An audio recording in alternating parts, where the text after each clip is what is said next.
on va ensemble pendant quelques minutes parler transmission d'entreprise. Avec moi pour évoquer ce sujet autour de cette table, Isabelle.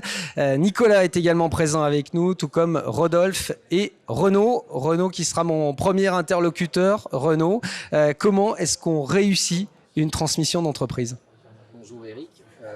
D'abord, merci de me poser cette question parce que ça va me permettre de lever un des plus gros malentendus, si ce n'est le plus gros, de la gestion d'une transmission d'entreprise. Il s'avère que j'interviens au Master 2 de droit fiscal à Dijon annuellement sur cette problématique et j'ai coutume d'introduire mon propos par cette question que je pose aux étudiants. J'ai en face de moi un parterre de jeunes gens qui sont voués à devenir fiscalistes et ils me répondent, vous me voyez venir, une bonne transmission, c'est une transmission qui coûte pas cher, dit autrement, optimisée.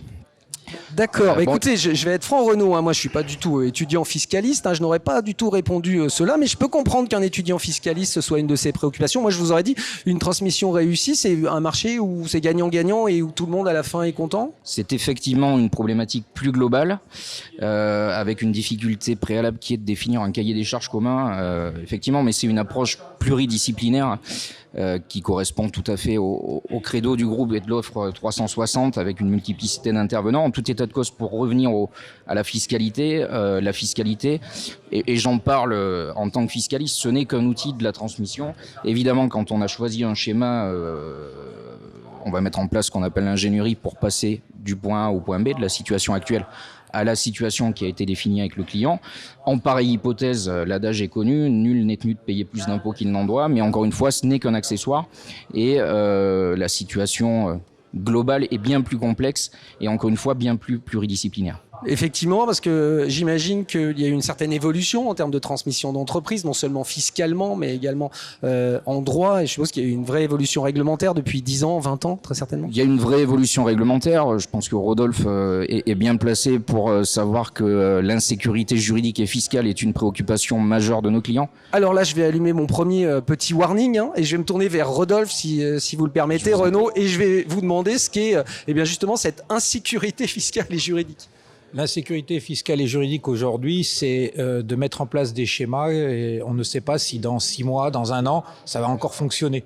C'est aussi de se dire qu'on a des outils en France qui sont très performants pour permettre effectivement de réaliser une transmission dans de très bonnes conditions.